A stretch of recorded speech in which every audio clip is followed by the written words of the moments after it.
పొడుగునా జనం ఏదైతే జగన్మోహన్ రెడ్డి గారి కోసం వేలాదిగా వేచి చూసినటువంటి సందర్భం. ఏదైతే విశాఖపట్నం నుంచి 110 కిలోమీటర్లు వెళ్ళడానికి నార్మల్గా అయితే 2 గంటల సమయం పడుతుంది. సరే, పొలిటికల్ లీడర్ గా జగన్మోహన్ రెడ్డి గారు ప్రతిపక్ష పార్టీ నాయకుడిగా ఉన్నారు కాబట్టి ఇంకొక గంట లేట్ అవ్వచ్చు అని మేము షెడ్యూల్ కూడా 3 గంటలని ఇచ్చి మధ్యాహ్నం 2 గంటల సమయానికి వెళ్ళాలి అనేది ఇచ్చినటువంటి షెడ్యూల్. సో మీరు ఎక్కడికక్కడ చూస్తే 10:50కి విశాఖపట్నం ఎయిర్పోర్ట్ లో జగన్మోహన్ రెడ్డి గారు దిగితే అక్కడి నుంచి ఎయిర్పోర్ట్ లోంచి బయటకు వచ్చి ఆ రోడ్డు ఎక్కేటప్పటికి 11:30 అయిపోయినటువంటిది. దాని తర్వాత సింహాచలం, అదేవిధంగా Anandapuram, Bhogapuram road, Nathavalasa toll gate, ఇలా మొత్తం లైన్ గా చూస్తా ఉంటే ఏదైతే అక్కడ 4:40 నేను ఉన్నటువంటి అంపువులు దగ్గరికి వెళ్ళటం, జైలు దగ్గరికి వెళ్ళేటప్పటికి టైం అయిపోవడం జరిగింది. అంటే దారి పొడుగునా జనం జగన్మోహన్ రెడ్డి గారి కోసం ఉత్తరాంధ్రలో ఉన్నటువంటి 3 జిల్లాల జనం ఎక్కడికక్కడ ఏదైతే వచ్చారనేది విజువల్స్ చూస్తే మీకు అర్థం అవుతా ఉంది. సో ఎవరైనా పర్యటన ఇప్పుడు తొందరగా వెళ్ళాలి, పరామర్శకి వెళ్ళాలని అనుకుంటారు, కానీ కావాలని అయితే అక్కడ లేట్ చేయదు కదా. ఎక్కడ జగన్ గారు ఆగి స్పీచ్ ఇచ్చింది లేదు, లేదంటే ఒక పావు గంట 20 నిమిషాలు ఎక్కడ ఆగేసి ఏదన్నా టిఫిన్ లో చేసింది కూడా లేదు. ఎక్కడికక్కడ ఆయన వెహికల్ కదులుతానే ఉంది, జనం కూడా అదే విధంగా వెళ్తానే ఉన్నారు. ఎక్కడికక్కడ బారికేడ్లు పెట్టి ఈ ప్రభుత్వం రానియకుండా చేసినా కూడా ప్రజలు ఎలా వచ్చారో మీరే చూస్తున్నారు. అంటే అక్కడ అనుకున్న కార్యక్రమం వేరు కదా, దానికి ఒక ప్లాన్ వేసుకోవాలి కదా. ప్లానింగ్ లేకుండా ఎట్లా వెళ్తారు సార్? ప్లానింగ్ ఉండే వైజాగ్ నుంచి శ్రీకాకుళం వరకు అన్న పోనీ నార్మల్గా వెళ్ళి పోనీ అక్కడి నుంచి జనాలు ఉన్నారంటే అది వేరే విషయం. వైజాగ్ నుంచి వెళ్ళాలి అంటే అది ఎప్పుడు అవుతుంది? అసలు అవ్వదు కదా. వైజాగ్ నుంచి వెళ్తారు, మరి ఎక్కడ వెళ్తారు? నేను అనేది నేషనల్ హైవేలో అప్పుడు ఉన్న డైరెక్ట్ గా వెళ్ళిపోయి అక్కడి నుంచి పోనీ జనాలు ఎక్కువ ఉన్నారండి, ఇది తెలిసి జనాలు వచ్చారు, అందువల్ల లేట్ అయింది అంటే అది ఓకే. అసలు ములాఖత్ అని పేరు చెప్పి అక్కడికి వెళ్ళకపోవడం కాదు. నాకు అర్థం కాదు. ఇప్పుడు విశాఖపట్నం ఎయిర్పోర్ట్ లో జగన్ గారు దిగితే విశాఖపట్నం జనాలు మీరు రాకూడదు, లేదు విజయనగరం ఎవరు రాకూడదు, శ్రీకాకుళం జైలు హైవే అంతా అంటున్నాను నేను. 100 కిలోమీటర్ల హైవే అది. అవును, మీరు చూసారు కదా 100 కిలోమీటర్ల హైవేలో జనాలు దారి పొడుగున ఎలా వచ్చారు అనేది. వైఎస్ఆర్ కాంగ్రెస్ పార్టీ శ్రేణులతో పాటు ప్రజలు ఎలా వచ్చారు అనేది మీరే చూస్తున్నారు కదా. జగన్ గారు ఏమన్నా కావాలని వెళ్లకుండా ఆకుండం కోసం ఇంత ఖర్చు పెట్టుకోను, లేదంటే ఇంత ప్రోగ్రామ్ పెట్టుకుని వెళ్తారు, స్పెషల్ ఫ్లైట్ కార్యక్రమం అవ్వలేదు కదా అని. ఏం చేస్తుంది? దారిపడి జనాలు వచ్చారు. ఎక్కడికక్కడ ఆకుండా ఉంటేనేమో ఇప్పుడు పబ్లిక్ ఉన్నప్పుడు ఓ పొలిటికల్ లీడర్ ఖచ్చితంగా ఆగి వాళ్ళకి అభివాదం చేయాల్సిందే. చేయకుండా నేను వెళ్ళిపోతాను అని చెప్పి కారులో అందరూ పాని చేసేయండి అని చెప్పి చెప్పబెట్టుకుని వెళ్ళిపోరు కదా దారిలో. సో ఇక్కడ ఒకటి గమనించాల్సింది ఏంటంటే, ముందు పోలీసులు ఈ ఆంక్షలు పెట్టకుండా ఉంటే క్లియర్ గా కొంత అడ్డంకులు లేకుండా ఇంకొంత ఒక గంట ముందు వెళ్ళేటటువంటి అవకాశం ఉండేదేమో. ఎక్కడికక్కడ మీరు అడ్డంకులు పెడుతుంటే ఏం చేస్తారు? పబ్లిక్ ఇంకా పెద్ద ఎత్తున రావడానికి ప్రయత్నిస్తారు. ఎందుకు ఆంక్షలు పెట్టాలి? మీరు 8 వెహికల్తో వెళ్ళాలి, ఎక్కడికక్కడ బారికేడ్లు పెట్టి మీరు వెళ్ళడానికి వీలు లేదు, ఎందుకు వెళ్ళకూడదు? ఇప్పుడు ఏముంది దాంట్లో? ఇప్పుడు బారికేడ్లు పెట్టి ఆపాలంటే అవసరం ఏముంది? బారికేడ్లు పెట్టి మీరు రాకూడదు అని చెప్పి ఎక్కడికక్కడ ఆగుతా. కొన్ని చోట్ల అయితే అంపోలు జంక్షన్ దగ్గర అనుకుంటా ఏదైతే ధర్మాన ప్రసాదరావు గారి కొడుకు ఏదైతే రామ్ మనోహర్ని ఏదైతే అక్కడ అడ్డుకుంటే ఏదైతే వాళ్ళందరూ అక్కడ ఆ బారికేడ్లు తోసేస్తున్నటువంటి వాళ్ళు పోలీసులు కూడా వాళ్ళ మీద లాఠీ చార్జ్ చేసినటువంటి పరిస్థితి. అంత అవసరం ఏముంది? ఫ్రీగా మీరు వదిలేస్తే ఎవరు ఎక్కడికక్కడ నాయకులు వెళ్ళిపోతారు కదా. కావాలని వాంటెడ్ గా జగన్మోహన్ రెడ్డి గారు ఎక్కడ పర్యటిస్తే అక్కడ మేము అడ్డుకుంటాం. అంతకుముందు కూడా అంతే, సత్తెనపల్లి వెళ్తుంటే ఒక వెహికల్లోనే వెళ్ళాలి. నెల్లూరు జైలుకి వెళ్ళి పిన్నెల్లి గారిని వాళ్ళు పరామర్శించే టైంలో వీళ్ళు చేసినటువంటి చూసారు కదా, ఎక్కడికక్కడ రోడ్లు కూడా దవ్వేసినటువంటి పరిస్థితి. అంత అవసరం ఎందుకు వచ్చింది ప్రభుత్వానికి అని చెప్పి క్లియర్ గా అడుగుతా ఉన్నా. ఇప్పుడు మీరు కూడా అంతకుముందు పాదయాత్రలు చేశారు, అంతకుముందు అనేక పర్యటనలు చేశారు, లంబూతులు కూడా తిట్టారు రోడ్ల మీదకి వచ్చి. ఒక్కొక్కరిని ఏదైతే రోడ్ల మీద నడిపించి తీసుకెళ్తానని లోకేష్ మాట్లాడినటువంటిది ఎక్కడా పర్యటనలు ఆగలేదు కదా, సాఫీగా సాగినాయి కదా. సో ఒకటి, నేను ప్రతిపక్ష నాయకుడిగా జగన్మోహన్ రెడ్డి గారు వెళ్తున్నప్పుడు అడ్డుకోవాలని ప్రయత్నం చేస్తే అంతకు రెట్టింపుగా అభిమానులు కావచ్చు, ప్రజలు కావచ్చు స్వచ్ఛందంగా వస్తారనేది మరోసారి ఈరోజు ఉత్తరాంధ్ర పర్యటనలో ఏదైతే ప్రజలే స్వచ్ఛందంగా వచ్చినటువంటి పరిస్థితి. ఎక్కడ మేము జనాల సమీకరణ కానీ లేదంటే మీరు ఎంతమంది రావాలని కానీ ఎక్కడ మేము పిలుపునే వాళ్ళం. ఈవెన్ మీరు జగన్మోహన్ రెడ్డి గారు హైదరాబాద్ కోర్టుకు వచ్చినప్పుడు కూడా మీరు చూస్తున్నారు ఏ విధంగా జనాలందరూ జగన్మోహన్ రెడ్డి గారి కోసం బేగంపేట ఎయిర్పోర్ట్ నుంచి నాంపల్లి కోర్టు వరకు ఎక్కడికక్కడ జగన్మోహన్ రెడ్డి గారి కోసం జనాలు వచ్చినటువంటిది. సో ఒకటి, మేము వెళ్ళినటువంటి పర్యటనకు సంబంధించి అవ్వకపోవడం అనేది విధంగా బాధాకరం. ఎందుకంటే ఇంకొక చాలా తొందరగా బెయిల్ వస్తుందేమో అనుకుంటున్నాను. ఎందుకంటే వాళ్ళ అబ్బాయి కూడా ఆల్రెడీ బెయిల్ వచ్చేసింది కదా వీళ్ళు పెట్టినటువంటి కేసులో. ఎవరినైతే వీళ్ళు ప్రేవన్ గా పెట్టినటువంటి వాళ్ళ కుమారుడికి ఆల్రెడీ బెయిల్ వచ్చింది. వీళ్ళు పెట్టింది ముందు అది రోడ్ యాక్సిడెంట్ కేసు అని పెట్టారు. దాని తర్వాత ఆ కేసుని ఏం చేశారు, ఏదైతే కల్పిబుల్స్ అంటే మర్డర్ అటెంప్ట్ కింద పెట్టి నేరపూరిత కుట్ర అంటే కల్పబుల్ హోమిసైడ్ అనేటటువంటి కేసు పెట్టారు. యాక్సిడెంట్ కేసుని కావాలని అతను వెళ్ళి గుద్ది చంపాడు అతను అనేటటువంటి కేసు పెట్టారు. బెయిల్ వచ్చింది దాంట్లో కూడా. అంటే కేసు వాళ్ళు పెట్టిన తప్పుడు కేసు అనేది క్లియర్ గా అర్థం అవుతుంది కదా. ఆయన జైలు పంపించిన వారం రోజులకే బెయిల్ వచ్చేసింది ఇమీడియట్ గా. అంటే వీళ్ళు పెట్టింది మర్డర్ కేసుకి బెయిల్ వచ్చిందని అంటే వీళ్ళు తప్పుడు కేసు పెట్టారని అక్కడే క్లియర్ గా అర్థం అవుతుంది. సో వాళ్ళ కొడుకే వచ్చినప్పుడు తండ్రికి ఎందుకు రాదు బెయిల్? అసలు ఎవరన్నా కొడుకు మీద కొడుకు యాక్సిడెంట్ చేస్తే తండ్రి మీద పెట్టినటువంటి కేసులు మనం ఎప్పుడు చూడాల. మన నిన్న ఇచ్చాపురం తెలుగుదేశం ఎమ్మెల్యే డైరెక్ట్ గా గుద్దితే ఒక వృద్ధుడు చనిపోయాడు. మరి వాళ్ళ మీద కూడా మర్డర్ కేసే పెట్టాలి కదా. ముఖ్యమంత్రి కానవాయి గుద్దుకొని చనిపోయినటువంటివి ఉన్నాయి, మరి తండ్రి మీద కూడా పెట్టాలి కదా. నాగార్జున, మీ వర్షన్ ఏంటండి? జగన్మోహన్ రెడ్డి గారు ఈ రోజు వెళ్ళలేకపోయారు ఫైనల్ గా. సో అంత ఎత్తున జన సమీకరణలో అసలు సిక్కోలంతా కూడా శివాలెత్తింది జనాలతోటి అని చెప్పి పెద్ద ఎత్తున ట్రోల్ అవుతుంది. సార్, ఏ రాజకీయ నాయకుడైనా పరామర్శనకు వస్తే ఏ పార్టీ అయినా సరే, మా పార్టీ అయినా సరే, ఇంకో పార్టీ అయినా సరే, జన సమీకరణ చేయటం కామన్. అది మనం బహిరంగంగా ఒప్పుకోవాల్సిన నిజం. మేము చేశారుగా జగన్మోహన్ రెడ్డి గారు చేశారుగా. చేయకుండా ప్రీ ప్లాన్ ఆ వంతు ఫ్లెక్సీలు ఎక్కడి నుంచి వస్తుంది సార్?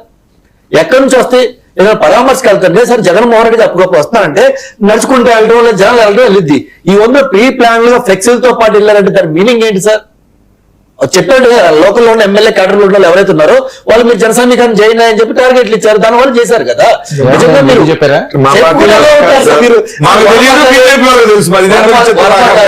చెప్పకుండా ప్రీ ప్లాన్డ్ గా అలాంటి ఫ్లెక్సీలతో కానీ ఇంకోటి కానీ ఈ ఓటింగ్ ఏది పెట్టుకున్నా ఎలా వస్తారు సార్? వీటి రాసి 2-3 రోజులు ముందు కానించే ఇంతమంది జనాలు రావాలి, వీళ్ళు ఈ ఫ్లెక్సీలు పట్టుకోవాలి, నా గురించి కానీ జగన్మోహన్ రెడ్డి గురించి కానీ మళ్ళీ సీఎం కావాలి కానీ లేదా రప్ప కానీ ఈ వంతులు ఏవైతే ఉన్నాయో అవన్నీ ముందుగా ప్రిపేర్ చేయకుండా అప్పటికప్పటికి ఎలా వస్తాయి? సరే పార్టీ జెండాలంటే మన పార్టీ ఆఫీసులో ఎక్కడెక్కడ ఉంటాయి కాబట్టి అప్పటికప్పుడు తీసుకొచ్చుకున్నా ఒక అర్థం ఉంటాయి. ఈ మొత్తం ప్రింటింగ్ దగ్గరికి ఇవ్వాలి కదా. సార్ వాస్తవాలు కదా రెడీ చేసి మొత్తం తీసుకురావడం కావాలి కదా సార్. ఇక్కడ క్లారిటీగా క్లియర్ గా కనబడుతుంది కదా. నెక్స్ట్ జగన్మోహన్ రెడ్డి గారు ఎయిర్పోర్ట్ లో ఎన్నింటి తిరుగుతారని మా సోదరులకు బాగా చెప్పారు. ఎన్నింటి తిరుగుతున్నారు, ఎన్నింటికి బయటకు వచ్చారు, ఎన్నింటికి వెళ్తారని చెప్పి 3-4 రోజుల నుంచి మీ ప్లానింగ్ ఇచ్చినప్పుడు మొత్తం తెలుసు కదా. తెలిసినప్పుడు ఎన్ని కిలోమీటర్లు ఉండి మీరు ఎంత ఫాస్ట్ గా రావాలి, ఏం చేయాలని మీకు ఆ మాత్రం తెలియదా? మీరు జన సమీకరణ చేసి మీ ఫెయిల్యూర్ అయ్యి ఈ రోజు ప్రభుత్వం మమ్మల్ని వెళ్ళట్లేదంటే సార్ 2 రోజుల పిఎం ప్రోగ్రామ్ సార్. మేము గినక ఆపాలంటే డైరెక్ట్ కావచ్చు కదా. జగన్మోహన్ రెడ్డి గారు మీరు వెళ్ళడం కరెక్ట్ కాదు, ఇది 2-3 రోజులు ఆగండి, 4 రోజులు ఆగండి, పిఎం ప్రోగ్రామ్ అయిపోయిన తర్వాత మీరు వెళ్ళండి సార్ అని చెప్పొచ్చు కదా. పిఎం ప్రోగ్రామ్ కి పోలీసులు మా అక్కడ ఉంటే, కమాండ్స్ అక్కడ ఉంటే వీళ్ళు ఏమంటారు? మా కోసం పోలీసులు పెట్టారంటారు. మీకోసం పోలీసులు పెట్టడానికి ఏముంది అక్కడ? ఇంకోటి సార్, ఆ లోకంలో సిఏ అంటే ఒక మహిళ, ఆ మహిళ మీద విచ్చాలి విడిగా ఈ వైసీపీ దుర్మార్గులు ఎలా పడితే అలా మాట్లాడి ఎలా పడితే అలా నెట్ లాక్కోపోయారు సార్. విజువల్స్ గా ఉంది కాబట్టి మీరు ఆ విజువల్స్ ప్లే చేయండి. ఎంత దుర్మార్గం. ఇంకపోతే పోలీసు సోదరులు రానిలేరా 1 మే కి టాపిక్ కి ఏమైనా అడ్డం పెడితే, బ్యారికేడ్స్ అడ్డం పెడితే అవి మేము దూక్కుంటూ వెళ్తాం అంటే పబ్లిక్ డిస్టర్బెన్స్ లేకుండా ఉండాలి కదా. దానికోసం పోలీసు స్టాప్ చేస్తారు.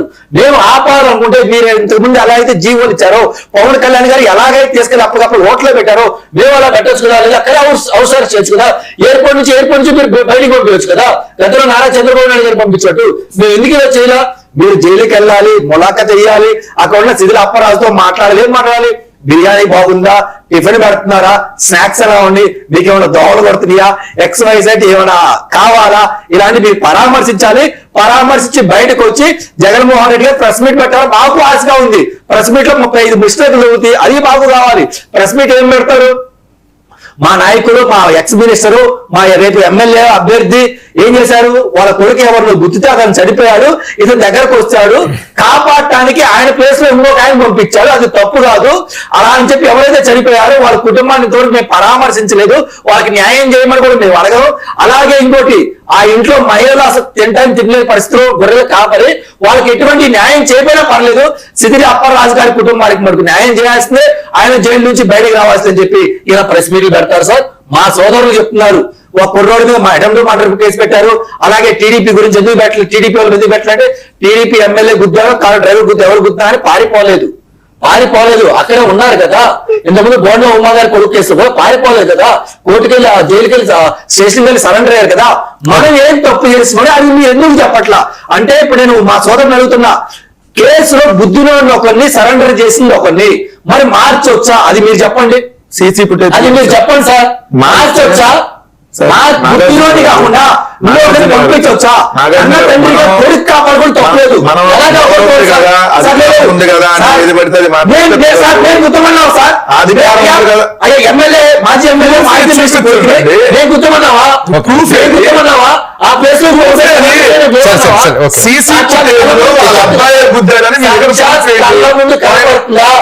చూపించాలి. సిటీలో అప్పటిదాకా వాళ్ళ కొడుకు కానీ మేము గుర్తులే వాళ్ళే చెప్పట్లా. మీరు చెప్పట్లేదు కదా. అధికారం మాట్లాడితే ఇష్టం వచ్చినట్టుగా రేపొద్దున ఎవరికైనా మోడీకే దించారు.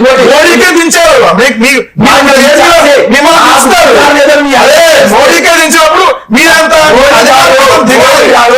అధికారం దిగపోతే జగన్ దిగపోతే మీరు గౌరవిస్తాం.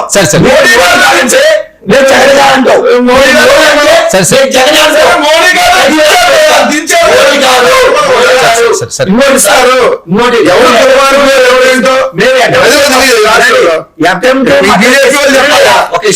మేము అటెంప్ట్ మర్డర్ కేసు పెట్టాలంటే ఇందాక మా సోదరులు చెప్పారు, గతంలో జగన్మోహన్ రెడ్డి గారు ఎలాగైతే పిడుగురాల సంథింగ్ ఒక ఏరియా వెళ్తుంటే కారు కింద చనిపోయారు, ఆయన సొంత కారు కింద చనిపోయారు కానీ ఆయన ఆపకుండా వెళ్ళాడు.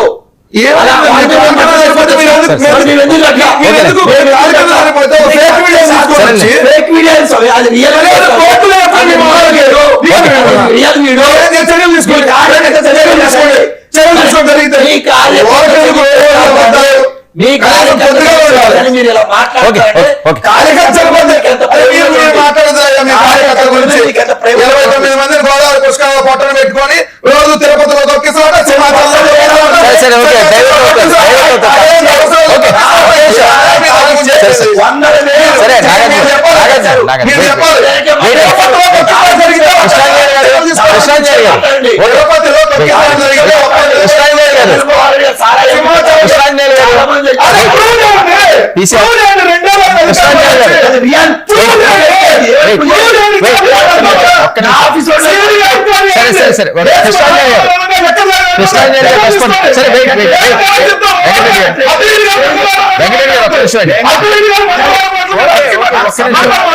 మాకు సమయం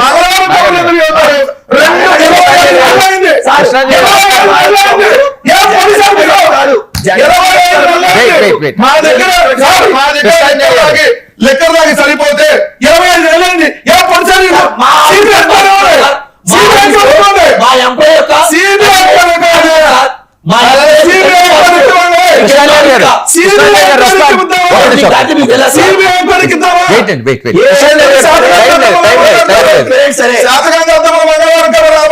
ఈ మాటలు ఇంకా ఉంటే సబ్జెక్ట్ మాట్లాడే ఇలా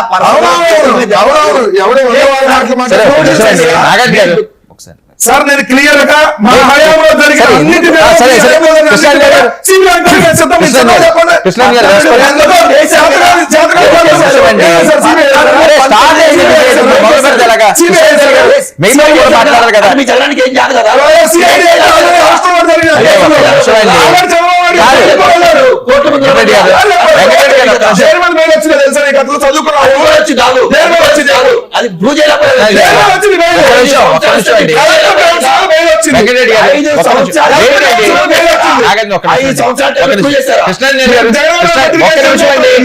కృష్ణాంజలి గారు మిగతా వాళ్ళు కూడా మాట్లాడాలి కదా. స్టార్టింగ్ వర్మ గారు నమస్తే.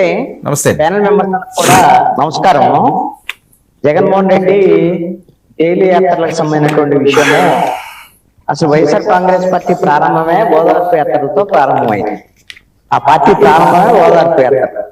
ఆ ఓదార్పు యాత్రలోంచి పుట్టినటువంటి పార్టీ నాయకుడు జగన్మోహన్ రెడ్డి. అది ఇప్పుడు టేకేటప్పుడు కూడా జగన్మోహన్ రెడ్డికి ఉంటే ఓదార్పు యాత్రలో ఈ ఓదార్పు యాత్రల ద్వారా మన వైఎస్ఆర్ కాంగ్రెస్ పార్టీ మరి ఇప్పుడు కలిసి వచ్చినటువంటి అంశం కదా. ఈ ఓదార్పు యాత్రలతోనే కంటిన్యూ చేద్దామనేటువంటి దాని మీద ఉన్నట్టున్నారు జగన్మోహన్ రెడ్డి. ఈ 2 ఏళ్లలో కూడా జైలు యాత్రలే ఉన్నాయి. మొత్తం జనంకు సంబంధించినటువంటి సమస్యల మీద ఆయన చేసింది ఏమీ లేదు. 1-2 రైతులకు సంబంధించినటువంటి అవి కూడా ర్యాలీలే, బల ప్రదర్శనలు తప్ప ఏం లేదు. వీటి వల్ల జగన్మోహన్ రెడ్డికి ఏమొస్తుందని అనుకుంటున్నారో నాకు తెలియదు. కానీ ఈ బల ప్రదర్శన వల్ల ఇప్పుడు ఉత్తరాంధ్రలో జనము విపరీతంగా వచ్చేసారు. జనము అసలు బ్రహ్మరథం పట్టారు. జనము ఇవన్నీ చెప్తే నేను ఒకటి అడుగుతానండి. ఇప్పుడు 2019 ఎన్నికల్లో ఉత్తరాంధ్రలో ఉన్నటువంటి ఉమ్మడి 3 జిల్లాల్లో 34 అసెంబ్లీ నియోజకవర్గాల్లో అప్పుడు ప్రభుత్వం మీద ఉన్నటువంటి వ్యతిరేకత నేపథ్యము జగన్మోహన్ రెడ్డి వస్తాడు అని ఒక అవకాశం అడిగాడు, ఆయన అద్భుతంగా పరిపాలిస్తాడు అని 2019 ఎన్నికల్లో ఉత్తరాంధ్రలో ఉన్నటువంటి 3 జిల్లాల్లో 34 స్థానాలకు గాను 28 స్థానాలు వైఎస్ఆర్ కాంగ్రెస్ పార్టీ ఇచ్చారు. అద్భుతమైనటువంటి విజయము. మరి 5 ఏళ్ల పరిపాలన తర్వాత 3 రాజధానులు అన్నాడు, ఉత్తరాంధ్రకు మీకు రాజధాని తీసుకొస్తానా అన్నాడు. మరి ఆయన ఏం చేశాడు ఏంటి అనేటువంటి దాని మీద ఉత్తరాంధ్ర ప్రజలందరూ తిరస్కరించారు. 2024 ఎన్నికలు వచ్చేసరేమో సమయానికి ఏం జరిగింది? 34 స్థానాల్లో 2 సీట్లు గెలిచిందండి. 28 సీట్లు గెలిచినటువంటి వైఎస్ఆర్ కాంగ్రెస్ పార్టీ 2 సీట్లు గెలిచింది. ఈ 2 సీట్లు గెలిచినటువంటి జగన్మోహన్ రెడ్డిని ఉత్తరాంధ్ర ప్రజలు తిరస్కరించారన్నాలా వేరే ఏమన్నది? తిరస్కరించారు. తిరస్కరించడం ఘోరంగా ఈ జగన్మోహన్ రెడ్డి పరిపాలనకు పనికిరాడు, ముఖ్యమంత్రిగా పనికిరాడు, లేదా ప్రతిపక్షంలో కూడా పనికిరాడని తేల్చేశారు. మరి అలాంటి ఉత్తరాంధ్రకి ఇప్పుడు ఈ 2 ఏళ్లలో ఈయన బెంగళూరులో ఉండి తపస్సు చేస్తున్నాడు, ఘోరమైన తపస్సు. ఆయన కళ్ళు మూసుకుంటే 5 ఏళ్ళు అయిపోతాయని చెప్పాడు. ఇప్పుడు అలాంటి జగన్మోహన్ రెడ్డి వస్తున్నాడు అని అంటే ఎగబడి వీళ్ళందరూ వచ్చి చూసి మరి ఏం చేయాలని ఈ 2 ఏళ్లలో ఏమైనా అద్భుతాలు చేశాడా? ఉన్నాయి కదా 24 ఎన్నికల్లో ఉత్తరాంధ్ర ప్రజలు తిరస్కరించినటువంటి ఈ జగన్మోహన్ రెడ్డి ఇప్పుడు వస్తున్నాడు అనగానే వీళ్ళు ఎగబడి చూసి ఆయన ఏమైనా మళ్ళీ ముఖ్యమంత్రిని చేద్దామని అనుకుంటున్నారా? ఇవన్నీ కూడా దీనివల్ల వచ్చే ప్రయోజనం వైఎస్ఆర్ కాంగ్రెస్ పార్టీ ఏమీ లేదు. ఇప్పుడు ఏమి నైతికంగా కూడా ఏమైనా చెప్పుకోవాలి అంటే ఇప్పుడు జగన్మోహన్ రెడ్డి చేసే జైలు యాత్రలన్నీ కూడా ఇప్పుడు ఈవీఎంలు పగలగొట్టిన కుంభకోణాలు చేసిన వాళ్ళని ఇప్పుడు ఈ విధంగా సిదిరి అప్పలరాజు గాని అక్రమమైన కేసు అన్నట్టు. యాక్సిడెంటే అది కాదంటల్లా, వాళ్ళ అబ్బాయి చేసింది యాక్సిడెంటే. యాక్సిడెంట్ తర్వాత ఏం జరిగింది? తర్వాత నిందితుడిని మార్చేటువంటి ప్రయత్నము, దానికి మాజీ మంత్రిగా ఉన్నటువంటి అప్పలరాజు సపోర్ట్ చేశాడని కదా ఆయన మీద కేసు వచ్చినటువంటి పరిస్థితి. దాని మీద ఆయన ఈ రోజున అరెస్ట్ అయ్యి జైలుకి వెళ్ళాడు. మరి అలాంటి నేరారోపణలు ఎదుర్కొనేటువంటి ఆ సిదిరి అప్పలరాజుని ఈ రోజున పరామర్శించడానికి వెళ్ళినటువంటి జగన్మోహన్ రెడ్డి మరి కనీసంగా చనిపోయినటువంటి కుటుంబాన్ని కూడా పరామర్శిస్తారు అని చెప్పుంటే, ఆ గొర్రెల కాపరి పాపం తిరగాడు చనిపోయాడు అనుకుంటే కనీసమైనటువంటి ఏదో వాళ్ళు చనిపోయిన వాళ్ళని కూడా పరామర్శిస్తున్నాడని అనుకోవడానికి అవకాశం ఉండేది. అసలు ఈ విధమైనటువంటి జగన్మోహన్ రెడ్డి దగ్గర నాకు కనపడినటువంటి అంశం ఏంటి అని అంటే, జగన్మోహన్ రెడ్డికి ఇప్పుడు ప్రజల్లోనో లేకపోతే ఇంకోటో ఏదో కావాలని ఆయన ఏం కోరుకోవట్లేదండి. తమ నాయకులు ఎవరైతే ఉన్నారో వాళ్ళు తప్పులు చేసినా, కుంభకోణాలు చేసినా, అవినీతి చేసినా, అప్రజాస్వామికంగా ఈవీఎంలు పగలగొట్టినా వాళ్ళకి ఏ ఇబ్బంది లేదు, నేను మీకు మద్దతు ఇస్తున్నా, మీరు నాకు మద్దతు ఇవ్వండి అని వాళ్ళ ఆ నాయకులు తప్పు చేసినటువంటి నాయకులైనా సరే వాళ్ళ నాయకుల్ని కాపాడుకుంటే చాలా అసలు పార్టీ ఉంటే చాలు అనేటువంటి ఆలోచనకి ఏమన్నా జగన్మోహన్ రెడ్డి వెళ్ళాడా అనేటువంటి అనుమానం కలుగుతోంది. సో ఈ విధంగా ఈ తప్పులు చేసినటువంటి వాళ్ళని, అవినీతి చేసినటువంటి వాళ్ళని ఈ విధంగా పరామర్శించేటువంటి సంకేతం ఏందో మరి ఈ విధమైన పరిస్థితి నాకు అర్థం కావట్లేదు. ఇప్పుడు ఒకళ్ళని మొన్న మిస్ అయ్యాడు జగన్మోహన్ రెడ్డి. ఇంతకు ముందు వైఎస్ఆర్ కాంగ్రెస్ పార్టీ ప్రభుత్వంలో డ్రైవర్ సుబ్రహ్మణ్యాన్ని చంపి డోర్ డెలివరీ చేశాడు కదా అనంతబాబు. అతను మళ్ళీ ఈ మధ్యకాలంలో సాక్ష్యాలను తారుమారు చేస్తున్నారని ఈ మధ్యకాలంలో అరెస్ట్ అయ్యాడు. మరి అప్పుడంటే ముఖ్యమంత్రి కాబట్టి ఆయన ఎవరిని పరామర్శించలేదు జగన్మోహన్ రెడ్డి. మరి ఇప్పుడు అందరిని పరామర్శిస్తున్నావుగా, ఆ పాపం అనంతబాబును కూడా పరామర్శిస్తే పోయేది అని అనిపిస్తుంది. నాకు తెలిసి అయితే జగన్మోహన్ రెడ్డి వెళుతున్న తీరు, ముఖ్యమంత్రిగా ఏ విధంగా అయితే ఫెయిల్ అయ్యారో ప్రతిపక్ష నాయకుడుగా అట్టర్ ఫ్లాప్ అయినటువంటి పరిస్థితి కనపడుతోంది. ఇది నా అభిప్రాయం. ఎందుకు అనంటే ఈ 2 ఏళ్లలో జగన్మోహన్ రెడ్డి ఏ ఒక్క ప్రజా సమస్యను కూడా తీసుకొని తన పార్టీని ప్రజల తరపున పోరాడేటువంటి ప్రయత్నం చెయ్యటం లేదు. ఇది జగన్మోహన్ రెడ్డి యొక్క ఫెయిల్యూరు. జగన్మోహన్ రెడ్డి బయటికి రావాలి, జగన్మోహన్ రెడ్డికి బయటకు వచ్చినప్పుడు ప్రదర్శన జరగాలి. అది జైలు యాత్ర కానివ్వండి, లేకపోతే ఏ యాత్ర అయినా కానివ్వండి, అదే లేకపోతే ఎవరైనా చనిపోతే చావు యాత్రకు సంబంధించినటువంటి కావాలి. అన్నిట్లో జగన్మోహన్ రెడ్డి ఉండాలి సెంటర్ పాయింట్. నువ్వు జగన్మోహన్ రెడ్డి అని జపం చేసి నువ్వు సిద్ధం సభలో పెట్టి ఆ రోజున సిద్ధం సభలో ఆహా ఓహో అనుకొని ఆ ప్రదర్శనలన్నీ చేసిన తర్వాత అదా మీకు 11 సీట్లు వచ్చింది. అరే ఈ జనము ఈ విధంగా మిమ్మల్ని జైలు కొట్టేందువల్ల ఓట్లు రావు అనేటువంటి విషయం కనీసమైనటువంటి మరి అవగాహన ఉన్నటువంటి వాళ్ళకి అందరికి అర్థమవుతాం. వైఎస్ఆర్ కాంగ్రెస్ పార్టీకి ఎందుకు అర్థం అవ్వట్లేదు, మరి జగన్మోహన్ రెడ్డికి ఎందుకు అర్థం అవ్వట్లేదు నాకు తెలియట్లేదు. ఇది నాకున్న పరిస్థితులు అయితే వాళ్ళ నాయకులు ఏ తప్పులు చేసినా కాపాడుకోవాలి, ఆ నాయకులు ఉంటే చాలు, నాయకులు వాళ్ళని నేను ఓడిపోయాను, జనం సంగతి తర్వాత చూద్దాం అనేటువంటి దాని మీద జగన్మోహన్ రెడ్డి జైలు యాత్రలు చేస్తున్నాడు అనేటువంటిది ఒకటి ఉంది. కనీసంగా రానున్నటువంటి కాలంలో అయినా అసలు ప్రజా సమస్యలు ఏమున్నాయి, ఆ ప్రజా సమస్య తరపున ఏమైనా మాట్లాడదామా, ప్రజలను సమీకరిద్దామా, లేదా ప్రజల దగ్గరికి వెళ్దామా? నేను జగన్మోహన్ రెడ్డి వాళ్ళు వైఎస్ఆర్ కాంగ్రెస్ పార్టీ ప్రకటించిన షెడ్యూల్ ప్రకారంగానే పార్లమెంటు నియోజకవర్గాల్లో ఈ పల్లె నిద్రలు చేస్తాడు, ఒక పార్లమెంట్ లో వారంలో 2-3 రోజులు ఉంటాడు అనేటువంటిది చాలా కార్యక్రమాలను ప్రకటించారు. ఏ ఒక్క కార్యక్రమం లేదండి పబ్లిక్ తో. మీరు పబ్లిక్ ప్రజా సమస్యల మీద ఏ కార్యక్రమం లేదు. ఇప్పుడు వెంకటరెడ్డి గారు అడగొచ్చు, మేము మామిడి రైతుల కోసం పోలేదా, అరటి రైతుల కోసం పోలేదా, మిర్చి రైతుల కోసం ఏం చేశారు? మీరు చేశారు కదా. ఆ ఒక్కరోజు పట్టబదులు అడావుడి జగన్మోహన్ రెడ్డి జై జై అంటే జగన్మోహన్ రెడ్డి దాని వల్ల వచ్చిన ఒరిగేలోకి వచ్చి మాట్లాడుంటారండి భువనేశ్వరి గారు. నన్ను అసెంబ్లీ సాక్షిగా ఇంత అవమానించారు అని ఆ రోజున మరి మహిళల గురించి ఈ అక్కడ దాకా ఏంటంటే ఈ రోజు ఒక తల్లిగా కూతురిగా దేశ రక్షకురాలుగా ఉన్న మన పోలీస్ అధికారి మీద మరి వైసీపీ వాళ్ళ అరాచకం చూశారుగా. అసెంబ్లీలో ఆడవాళ్ళని తీసుకొచ్చి రాజకీయంగా మరి తండ్రి సీఎం గా చేశారు, భర్త సీఎం గా చేశారు, కొడుకు ఐటీ మంత్రిగా ఉన్నా కూడా ఏ రోజు ఆవిడ రాజకీయంగా మాట్లాడలేదు. ఆవిడని కూడా తీసుకొచ్చి మీరు అంతా నీచంగా మాట్లాడుతుంటే కనీసం ఇలా మాట్లాడకూడదు, ఆడవాళ్ళ గురించి ఆపండి అని చెప్పలేని జగన్మోహన్ రెడ్డి గారికి ఆడవాళ్ళ ఓట్లు కావాలి, ఆడవాళ్ళు ఓట్లు వేయాలి. కానీ ఈయన చేసేది ఏంటి అనంటే ఏమీ ఉండదు. ఆడవాళ్ళ కోసం దిశ మారుస్తాం, దశా చట్టాలు పెట్టాం, దిశ మార్చి మారిపోతుంది అని మాట్లాడి ఇష్టానుసారంగా ఆడవాళ్ళ మీద నిందలేస్తారు వీళ్ళు, వీళ్ళ పార్టీ వాళ్ళు. మరి జోగి రమేష్ గారి కోడల గురించి వచ్చినప్పుడు మరి ఆవిడకి అండగా ఎందుకు నిలబడరండి జగన్మోహన్ రెడ్డి గారు?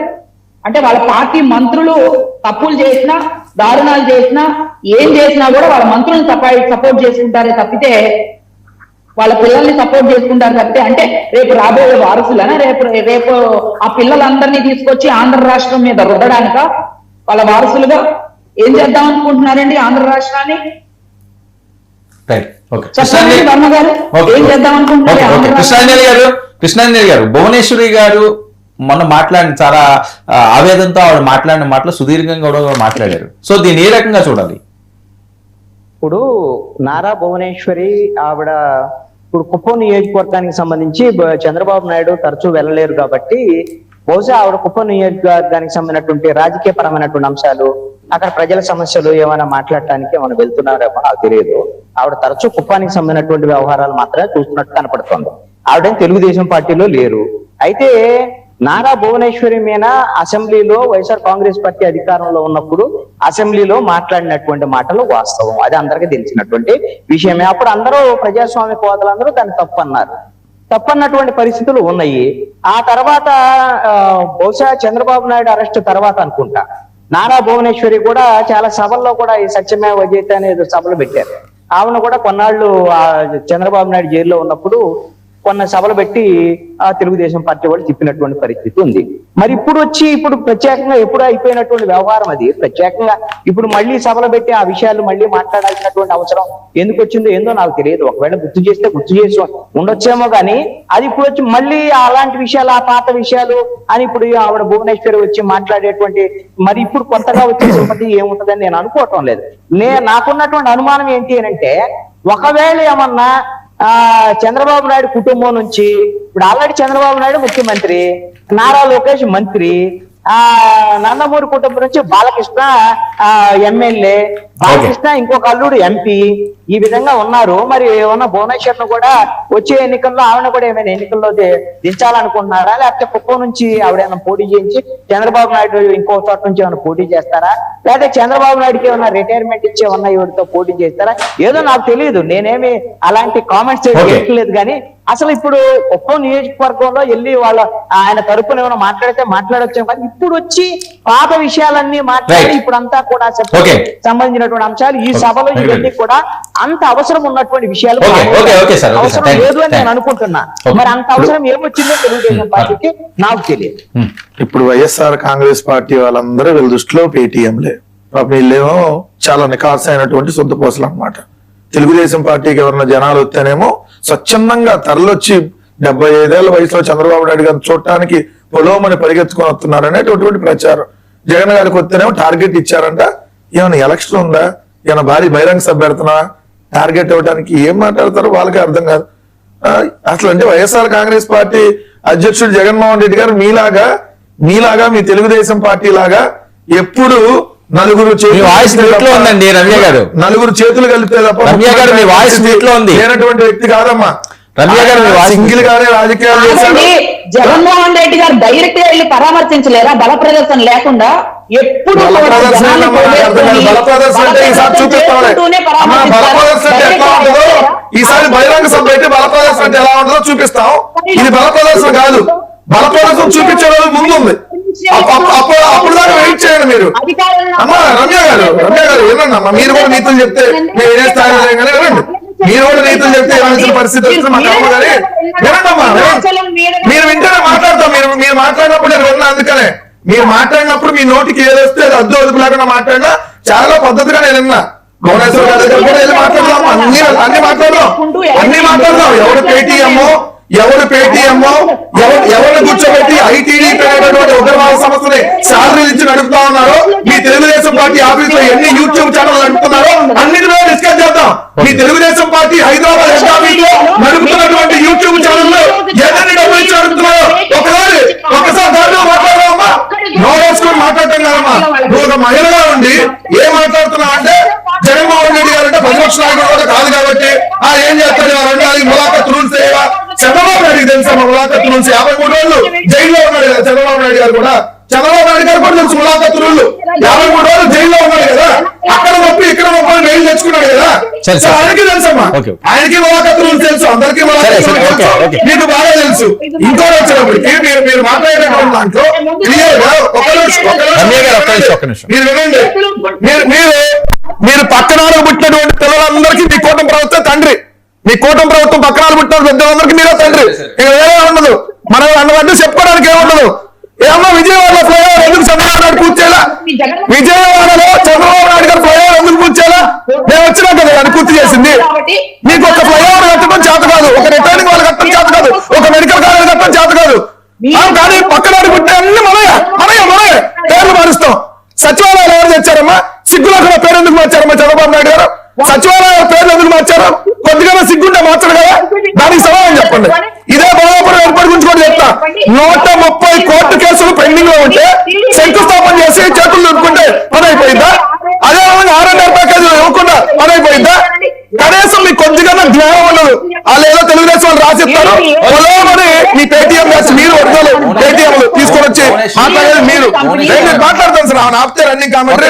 భువనేశ్వర్ గారికి చాలా మహిళలు అంటే చాలా గౌరవం అని బాగా మాట్లాడారు కదా. నేను ఎక్స్పెక్ట్ చేసా ఏమని, గుంటూరులో ఒక మహిళని అమ్మా మీరు ఆపడమ్మా, మీరు ఒకసారి మీరు ఆపను గొంతేసుకొని అడగటం కదా, ఒకసారి వినండి.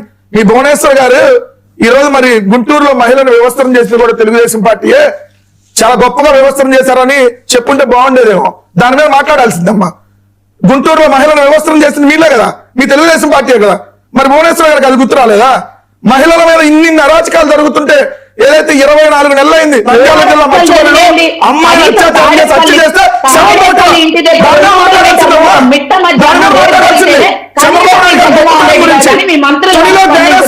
ఏమైంది? అవనగంలో దివ్యాల అమ్మాయి ఏమైంది? ఎక్కడికి వెళ్ళారు? ఇప్పుడు ఎందుకు ఆచూకీ దొరకలా? తునిలో జ్ఞానేశ్వర అమ్మాయి ఆచూకీ ఎందుకు దొరకలా అప్పటి వరకు? అవునమ్మా, మీరు బాగా గౌరవిస్తారు. మీ గౌరవం నేను చెప్పరా? మన హోంమంత్రి ఎవరో తెలుసా అమ్మా? అమ్మ అనే పదాన్ని నీచంగా మాట్లాడినటువంటి వ్యక్తి మన గౌరవ హోంమంత్రి. భారతమ్మ గారి గురించి, విజయమ్మ గారి గురించి వీళ్ళందరినీ ఆ భారతమ్మ అంటారు, విజయమ్మ అంటారని చెప్పి అబ్బా అనేటటువంటి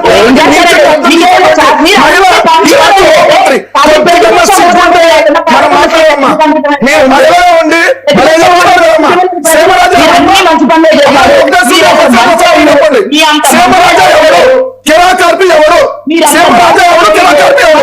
సమాధానం చెప్పండి. సేమరాజా ఎవరు? రమ్య గారు సమాధానం చెప్పండి. కిరాకార్పి ఎవరు? వాళ్ళు మహిళలు మాట్లాడిన మాటలు సాటి మహిళగా మీకు కలపలేదా? ఏమో కళ్ళే ఉన్నాయి కదా మనకి, చెవులు కనపడుతున్నాయి గట్టిగానే. సేమరాజా ఎవరు? సేమరాజా ఎవరు? ఇట్లాంటి ఎదవలందరూ మీరు పార్టీ ఆఫీసులో కూర్చోబెట్టుకొని ఓకే. సిగ్గు లేకుండా మీరు ఈరోజు మహిళల గురించి మాట్లాడతారా? షర్మిల గురించి మాట్లాడితే సేవరాజా ఎవడు? ఎందుకు మేము కంప్లైంట్లు ఇస్తే ఇప్పటి వరకు అరెస్ట్ చేయలేదు? కిరా కార్తీ ఎవడు? వాళ్ళు ఎందుకు అరెస్ట్ చేయలేదు? సమాధానం చెప్పండి. నేను అడిగిన దానికి ఒక్కటే ప్రశ్నకి మీకు సమాధానం లేదు. ఒక్కదానికి కూడా మీరు చెప్పరు. సేమరాజా మాట్లాడిన మాటలు మీకు బాగున్నాయా? మీరు సమర్థిస్తున్నారా? కిరా కార్తీ మాట్లాడిన మాటలు మీరు సమర్థిస్తున్నారా? మీరు సమర్థిస్తున్నారా? రైట్, ఓకే ఓకే సేమరాజా వాక్యం మీరు సమర్థిస్తున్నారా? Okay okay okay no sir, ఒక్క నిమిషం. ఇంకోటి కృష్ణానీల్ గారు కూడా వినాలి కదా మీరు చెప్పకుండాని. సోషల్ మీడియాలో మీ వాళ్ళు మాట్లాడితేనేమో మాట్లాడినట్టు కాదా? పంచ ప్రభాకర్ ఎవరండి మరి? తీసుకొచ్చి అరెస్ట్ చేయండి. తీసుకొచ్చి అరెస్ట్ చేయండి. 2 నెలలు అయింది ఈ ప్రభుత్వం వచ్చి. పంచ ప్రభాకర్ తీసుకొచ్చి అరెస్ట్ చేయండి. ఓకే ఓకే మాకు మాత్రం సంబంధం లేదు. ఎప్పుడో ప్రకటించాం. మీరేం చేశారు 2 సంవత్సరాల నుంచి? ఎందుకు అరెస్ట్ చేయలేదు? సేమరాజా ఎవడంటే మీకు సమాధానం లేదు. కిరా కార్తీ లాంటి ఎవరిని కూర్చోబెట్టుకొని మీరు మహిళల గురించి మాట్లాడటం సిగ్గుపడతామా? తెలుగుదేశం వాళ్ళు మీరు మహిళల గురించి మాట్లాడటం సిగ్గుపడతాలు తెచ్చుకోవాలి. ఇక మీరు మాట్లాడతారు. కృష్ణానీల్ గారు కూడా చెప్తా. సార్, కృష్ణానీల్ గారు మిమ్మల్ని అరెస్ట్ చేసినా మీకు మద్దతుగా జగన్మోహన్ రెడ్డి గారితో ట్వీట్ పెట్టిస్తాం.